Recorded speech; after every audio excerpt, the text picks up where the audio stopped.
अहमदाबाद में air India का Boeing 787 Dreamliner plane crash हो गया। ये विमान अहमदाबाद से लंदन जा रहा था। बताया जा रहा है कि इस विमान हादसे में गुजरात के पूर्व मुख्यमंत्री विजय रूपाणी समेत 100 से भी ज्यादा लोगों की मौत हो गई है। दुख की बात यह है कि मौत का आंकड़ा बढ़ सकता है। ये विमान एयरपोर्ट से निकलते ही जिस बिल्डिंग पर गिरा वहां पर भी कुछ लोगों की मौत बताई जा रही है। एयर इंडिया के विमान AI 171 ने 1:38 पर उड़ान भरी थी। इसके बाद ये विमान 625 फीट की ऊंचाई तक पहुंचा, लेकिन 1:40 पर यह क्रैश हो गया। यानी टेक ऑफ के 2 मिनट बाद ही ये विमान दुर्घटनाग्रस्त हो गया। पीएम मोदी ने इस भयानक विमान हादसे पर दुख जताया है। इस विमान क्रैश पर अब दुनिया के बड़े बड़े देशों के बयान आने शुरू हो गए हैं। रूस, इजराइल, ब्रिटेन, अमेरिका, फ्रांस और मालदीव समेत कई देशों के राष्ट्राध्यक्षों ने पीएम मोदी और राष्ट्रपति द्रौपदी मुर्मू को शोक संदेश भेजे हैं। रूस के राष्ट्रपति व्लादिमीर पुतिन ने खुद पीएम मोदी और राष्ट्रपति मुर्मू को एक लिखित शोक संदेश भेजा है।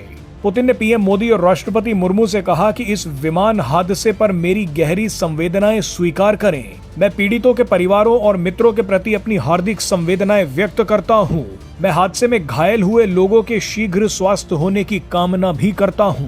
पुतिन के बाद इजराइल के विदेश मंत्री ने कहा कि मैं इस विमान हादसे के बारे में सुनकर बेहद दुखी हूं। इस भयानक घटना के बाद हमारी संवेदनाएं सभी भारतीय लोगों के साथ हैं। कई इजरायली लोग भी लिख रहे हैं कि वो इस दुख की घड़ी में भारत के साथ खड़े हैं। हम उन सभी परिवार वालों के लिए प्रार्थना करेंगे जिन्होंने अपनों को खोया है। ब्रिटेन के प्रधानमंत्री कीर स्टारमर ने कहा है कि लंदन जा रहे विमान के अहमदाबाद में दुर्घटनाग्रस्त होने की तस्वीरें बेहद भयावह हैं। मैं लगातार घटना का अपडेट ले रहा हूं। इस बेहद दुखद समय में मेरी संवेदनाएं यात्रियों और उनके परिवार वालों के साथ हैं। आपको बता दें कि इस विमान में 53 ब्रिटिश नागरिक भी सवार थे। भारत में अमेरिकी दूतावास ने भी बयान जारी करते हुए कहा है कि हम अहमदाबाद में हुए विमान हादसे को लेकर बहुत दुखी हैं। हमारी हार्दिक संवेदनाएं इस भयावह त्रासदी से प्रभावित परिवार वालों के साथ हैं। फ्रांस ने भी इस हादसे पर गहरा दुख जताया है।